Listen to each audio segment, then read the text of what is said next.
What's up, guys? Nuance Bro checking in. We're in Los Angeles, California at the May Day People's March. Let's go talk to people, see what's going on. So why are we out here today? We are here to stand up and free all these prisoners. We are 5% of world population, America, but we have 25% of world population in prison. Sure, so you're talking about the mass incarceration problem in the United States. So what would you do to fix that? Every Friday we are on the corner of Sunset and Echo Park with our banner, and people, they come and support us. Sure. But policy-wise, what would you like to do to help fix that problem? We have to build a movement with all the, different nationality to stand up and, fight back. Sure, but policy-wise, what would you like to do to, because we have to do something maybe legislatively or through the government to help alleviate that issue. Just protesting won't necessarily fix it, will it? No, we have to build a movement. It's not one organization, it's the whole movement to throw out, this system. Sure. Would you like to say anything about that? Yeah, so what he's saying is that we're under a capitalist system that is going to incarcerate people that it doesn't want around, that it doesn't want to vote, that are unpopular or marginalized. That's part of the capitalist system. And we need to replace it with a socialist system where people are all equal and everything is distributed equitably as opposed to a lot for a few and nothing for the rest. And in what ways do you feel like a capitalist system is going to incarcerate more people versus a socialist system? What's the differences there, and how can we what kind of policy positions can we take or implement that would stop some of this mass incarceration issues? Yeah, well, that's a very big question. That would take a long time. And I'm not into policy all that much, honestly. So I can't say. Of course, the laws have to be changed, but laws are fungible, right? You can change them and replace them depending on who's in control. So it's an iffy situation. We need to change the way we educate people so that there's awareness of bias and racism that everybody seems to deny. I'm not a racist idea that we hear. No, I'm not a racist, right? When people act in ways that are racist and there's not enough awareness of what all that means and how to live together with all kinds of people. And as far as a socialist state, is there one that you feel like is a good example for the U.S. to follow? I think it has to be organic. Whatever comes up here, comes up here. We need to have at the front of the line indigenous people. Oh, no, I meant as far as a socialist system that's already in place somewhere else in the world. Is there an example that you feel like the United States should follow? My example would be the way indigenous people want to recreate the society here. Recreate the old indigenous society before the settlers came and everything? Well, taking those ideas and ideals into account to create something that would fit the modern world. Okay. I mean, we can't deny that we're in a modern world. No, of course, we're not saying no antibiotics or whatever. Right. Although antibiotics are not so good. Okay. We have too much of it. All right. Thank you. All right. So why are we out here today? We're fighting for rights of immigrants, of workers, of everything, all the above. Sure. And what are we trying to achieve? Any specific policies or anything like that? Well, most importantly, every policy is important. So from our organization, we do immigration-based paperwork for all low-income families. So we want a justice for immigration laws as well. Sure. And I see you have a sign that says TPS to residency now. Yes. What is TPS? TPS stands for temporary protected status. Basically, it's a law that lets immigrants work and live legally in the United States with a valid work permit. Sure. So it's for people who are typically called illegal immigrants, and they give them TPS status so they don't get deported. Yes, of course. Yeah. Sure. So for that program, or I don't know what you would call it, program or status. Yeah, it's a program and status. Sure. Yeah. So do you feel like that should be extended to anyone who enters the United States? Yes, of course, because every immigrant that has TPS had been here since the 80s, the 90s, and still until today, they're still renewing their work permit every 2 years. Sure, but you want want to extend it to people who came even after those years, right? Yes. Yeah, sure. Yes. So do you believe in like an open borders policy? Not specifically an open border policy, more like of a strict border policy, but How would it be restrictive in what sense? like for immigration to be a little bit more strict with their laws, and just have have justice for all immigrants and in general, for everyone because these people I'm sorry, I just went blank. Yeah. Because I was a little confused because you said you want to give TPS to anyone who comes in the United States, but at the same time you're saying you want a more restrictive. Oh no, like policy? for these TPS, these people have applied since the year 2001 due to the natural You're just talking about people who are here right now, not people. Exactly. So not for people who come in the future. No, it's people that have already been here. Okay, so you want people who come in the future to be deported, or? No, not at all. So like, what would that restriction be that you're talking about on immigration?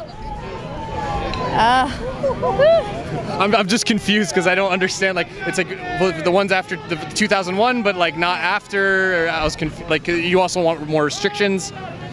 Well, no, not restrictions. It's more like just justice in general, because the people have been criticized because of they're being targeted as criminals and what. So we just want to make sure that these people that have come here for a better future, just to work hard and for all these immigrants to have that justice as well. Sure, but in what sense? Like, because you said you don't support open borders, but you want, like, I want to understand, like, what do you not support that's like opposed to open borders? I guess because I didn't understand like your position.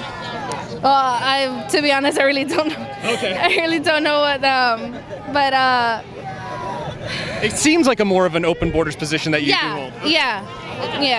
So that So why are we out here today? Today is May Day. We are celebrating the 40,000 or so workers who went on strike in Chicago in 1886 to fight for the 8-hour workday and paid leave. Yet we are way far from fully achieving that, as we are behind pretty much every major country in Europe. Sure. Behind in what respect? Workers' rights, paid leave, and also you can say healthcare, voting rights, climate change, and free college. The list is very huge. And you have this sign that says the Trump-Pence regime must go. What is that? Why do you believe that? Because Trump hasn't fought for the working class. Who has fought for the working class, like historically, as far as presidents have gone? I will say that. What you mean, presidential candidates? Actual people who served as president. Franklin Delano Roosevelt. So in the 1930s. FDR. I guess. Do you feel like he was a good president? Yes. I feel like the internment of Japanese people was like a very admirable thing. I think that was one of the terrible things he did. Okay. He was an overall good president. Overall, so that doesn't like tip the scales. You think it's still the good outweighs the bad? Well, in this case, yes. There were a lot of problems with FDR. He was racist. It wasn't until Harry S. Truman that the Democratic Party came on board with civil rights. Was that when they came on board? Was it under Truman? Yeah, in 1948. But didn't they mostly oppose the Civil Rights Acts, like and the Voting Rights Acts that led up, like in the 50s and 60s as well? Well, like disproportionately compared to the Republicans. In the 50s and the 60s, and at least the early 60s, both Democratic and Republican parties supported civil rights. Sure, but I'm saying like it still wasn't like it still seemed like the Republicans at that time supported civil rights more. Like they voted for the Civil Rights Act of 1964 in a higher proportion than the Democrats. I think it was bipartisan. I think mostly Democrats voted because the Democrats had a majority in the Senate. They had a majority, but I'm saying proportionally for what the seats that they did have, the Republicans voted more in proportion. At the time. I don't think that's right. I think It's true. that'd be shocking, because I remember 1964 was when the Republican Party started to become racist. Well, a lot of people would say that it was under. They would say people like.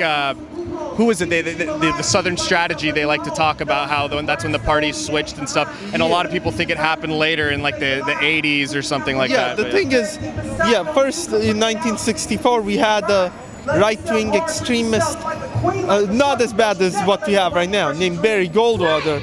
He was considered racist, but he's not as bad than the current president we have. And How? In what way is the current president worse? well, the thing is, Barry Goldwater preferred working with Bill Clinton than Republicans, and he warned about the right-wing Christian extremism we see today. Yeah, he was more of like a libertarian in a sense, so he wanted less government intervention. But in what way is the president, you feel like he's racist, or in what way?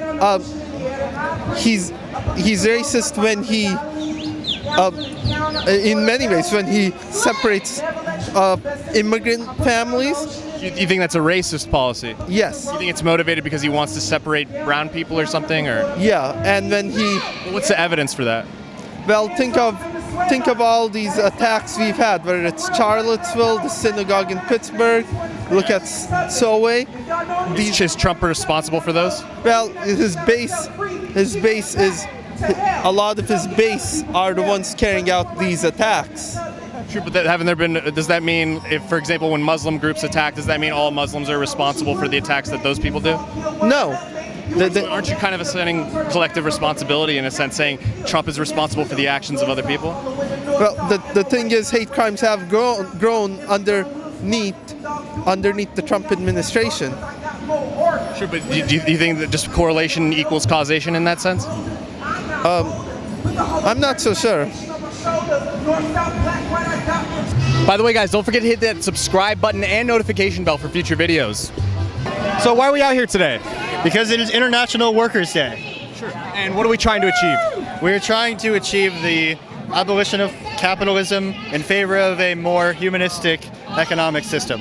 Sure. And are there any like specific policy proposals you advocate for that you want to put forth to achieve that? Worker ownership of business, worker control of housing, and basically worker control of your life, instead of having dictatorial bosses and landlords tell you what to do. Sure. And do you feel like that's something you would want to happen like overnight, or like it would be a transition process? Like how would that look like? Likely it would be a transition process, but I would like it to happen tomorrow, but I understand that's unrealistic. And are there any like countries in the world that currently kind of fit what you're looking for as far as what the United States should be?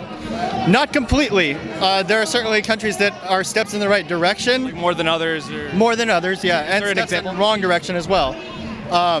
Steps in the right direction are, would be like Scandinavian countries, but also Cuba, although there are problems in Cuba, and in the Scandinavian countries. My main concern with the Scandinavian countries is that their economy still relies on overseas labor.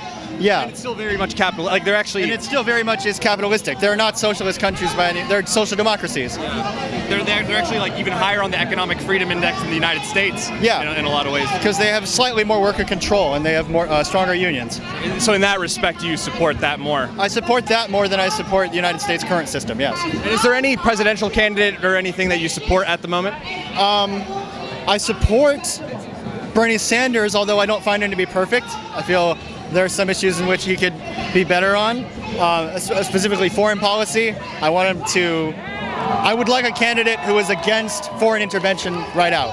Like what's happening in Venezuela right now, and Syria, and all those places. Yes, I don't believe that we should be involved in overthrowing other people's governments because it just creates instability in the region. And this sign that you have, it says, "We are asking nicely for now." Like, what is that about? Oh, it's about, if things continue to get worse and worse for everybody, the working class greatly outnumbers the wealthy class and the controlling class. And the implication is that history will repeat itself if things get too bad, if people are pushed too far. we don't want violence, but the threat has to be there for people to take it seriously. In what respects do you feel like things are currently getting worse compared to, let's say, 20, 30 years ago? I feel like the destruction of unions has been a really big problem. Immigration policy becoming tighter and tighter when it should become looser. 20, 30 years ago. Well, there are certainly other things that are better, like in terms of socially, equality-wise, but economic things have certainly gotten worse as CEO pays continue to rise and worker pay has stayed exactly the same. What we want is a living wage for everybody and the ability to support oneself, without such horrible barriers to entry. And is there any country like where, for example, a lot of this stagnation seemed to have happened around the 1970s, 1980s or so, I think right around there. Is there any country where you feel like they've actually been on the right trajectory with like worker pay and stuff like that? Perhaps the Sweden and Finland and those types of countries. I'm not incredibly versed in how they run things. I know they definitely have their own problems, but I do know that Sweden doesn't have a minimum wage because they have workers negotiate most of their jobs. I think almost all the Scandinavian countries, they don't have like an official minimum wage, but because there's a strong unions, they have higher wages, kind of as a fact. And I like that. Sure. And I mean, they also have some like weird things like Social Security over there is privatized. For example, do you think that's something that we should do in the United States? I don't think we should do that in the United States. I'm generally against privatization of any social services. You don't feel like that some things work better in the private market compared to what the government does? I wouldn't say so. I mean, perhaps if your goal is to achieve as much economic growth as possible, then privatization would work. But economic growth is not necessarily a good thing. If the working efficiency and just like, if the government built cars, do you think like they would be good compared to like private industry cars? I don't know. It wouldn't, under a capitalist government that is really influenced by capitalist forces, it's impossible to say. Probably not. Historically, other countries, they have kind of made it a part of the public sector, like the Soviet Union. They didn't really build that great of cars. They had great military equipment, but not necessarily cars, for example. Yeah, I'm not exactly a huge fan of the Soviet Union. I think they made a lot of really massive mistakes that we need to recognize, but also not give up on the idea of socialism, because socialist economies are going to vary just as much as capitalist economies. And the transition to socialism there was really, really bad, and a lot of people suffered. But as you could say the same thing about France's capitalist transition in the French Revolution, that wasn't great either. All right, thank you so much. Appreciate it. Of course. The United States has the capacity. It is the richest capitalist country in the world. Sure. It has the capacity to house the migrants coming, to provide ways for them to survive, and including finding a way for amnesty for all immigrants. But as long as you keep the undocumented in a secret status, then you can exploit them. So would you guys be interested, for example, let's say there was a proposal put out by Congress or something that says, okay, we're going to do the amnesty for the 11 million, or at least to some sort of degree, maybe not everyone, you don't want... Everyone. Felons? Not felons, Everyone. Right? Felons? How are you going to know if somebody's a felon or not unless they're arrested? No, but I'm talking and tried. That's what I'm talking about. Those people. And those people go to jail the same as citizens go to jail. I'm saying when they come out of jail, you wouldn't want them deported.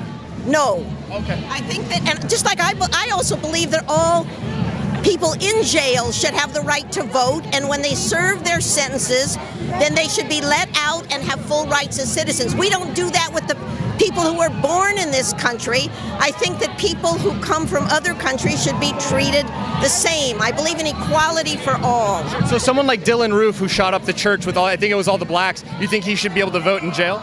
I believe everyone should be able to vote in jail. In most European countries, people are allowed to vote. Your rights as a human being are not taken away from you. That's not... I don't believe that your rights should be taken away from you while you're in jail or after you get out of jail. And if you think about it, in this country, it's mostly people of color who are poor who go to jail.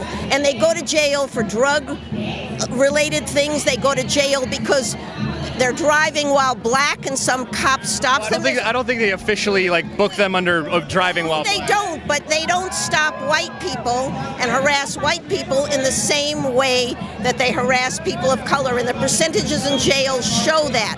So I believe the whole justice system is discriminatory. So are you saying that, well, if I could say something real quick, so you're saying because the outcome is disproportionate, therefore there must be racism? It's not. I think that the statistic of the outcome being disproportionate shows that there's racism. And you can look and see if you look at charges against people and penalties, when you can afford a lawyer, when you're white and you have money and you can afford a lawyer, people who commit the same crimes don't go to jail for the same amount of time. Oh, absolutely. I mean, So we I have studies consider that on to be this. Part Yeah. of the racism of this system. But I guess what my question was just because there's a disproportionate outcome, does that necessarily mean that there's disproportionate treatment as far as the law? Yes, I do think that, and sometimes it can be, what do you call it? Unconscious bias can sometimes be reflected. It's just like if you have the question of hiring of women, of people of color. They do all kinds of tests and they show what the unconscious bias is. Like if you have a blind judgment way of judging versus if you see what color or what sex people are. You don't think one group commits more crime than the other necessarily? No, I don't. I do. You do? The bankers. The bankers. The people, the very top rich in this country, they commit a lot of crimes. Look here. I mean, isn't poverty correlated with crime, though? No. It's not? You don't think poor people commit more crime? No, I do not think poor people commit They're not in more crime. desperate circumstances where they have to? If you look at what we call white-collar crime and how much is stolen and from working people by rich people, how much their lives are affected by bankers, by hedge fund owners, by apartment landlords evicting people and raising rents. I mean, that all is crime, but most of those not crimes, legally, right? Well, but I'm just saying, I consider those things to be crimes that, Morally criminal. Morally criminal. And the same thing, not treating people who are sick, not having free medical care for all, and letting somebody die because they don't have enough money. That's a crime to me. And those crimes aren't punished. So why are we out here today? I'm here to not only show solidarity to workers of the world, but also to spread awareness of anti-prison industrial complex. Well, if that makes sense. Basically, like I'm part of a group called Black and Brown Unity. This is what this banner is for, and we focus a lot on the not only police brutality, but the main what do they call it? What's the name of this? But anyways, it's like the main testicle of police brutality happens to be prison industrial complex, and it's a real racist system too, And I mean, many kids that's under 30 or over 30 are people of color that are in prisons and get receive a lot of bad treatment from the so-called legal system. So. And what do you feel like we could do about that? I mean, we gotta take it, step by step. Spread the word, let's educate people, talk to one another about racism and the system that is basically destroying communities. That's police brutality. Is there any specific policy though that you think we could put in place that would help some of this stuff? Oh well, the policy is like the no more war on drugs. Okay. Yeah. I mean that policy has always been a giveaway for cops to arrest anyone that's smoking herb, and so forth.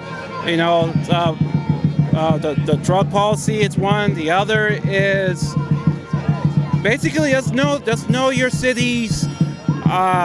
Does more of the local politics of a community safety. It cannot only be cops, but it can also be people of community members. Such as churches and after-school programs. Like schools and stuff, but it has to start from the ground up. Focusing on family and building that up, and Focusing on family and be as open as possible. Talk about everything. Absolutely. You know, not to hold grudges on one particular group of people. But the one that you seem to think that was the biggest problem was the war on drugs. Is that right? Yeah, that's a huge problem. Sure. You know, so for the war on drugs, do you feel like we should just legalize all drugs, and do you feel like that would help, or what do you think? well, basically, it has to come to the realization that it has to be legalized, but it also has to be Heroin should be legalized. there has to be a way to fight heroin addiction. You know, like free clinics. You know, drug clinics. Those are very important. You know, major. But do you feel like the problem might get worse if we legalized it and people had No, more? not at all. I mean, just check out Portugal. Portugal is well, they decriminalize. It's a little different. Oh yeah, I mean they basically they legalize drugs in Portugal. Decriminalization is different than legalization. It's not like you can go to a store and sell heroin. It's not legal. Oh right, exactly. That's why I meant to. I was referring to that. Okay. But so there's treatments, you know. So we can't really lock somebody up because they're doing drugs. No, they need special attention. Plus, you gotta communicate with people like that, you know. And do you feel like, for example, we obviously know that black and brown people are disproportionately locked up in prisons and things like that.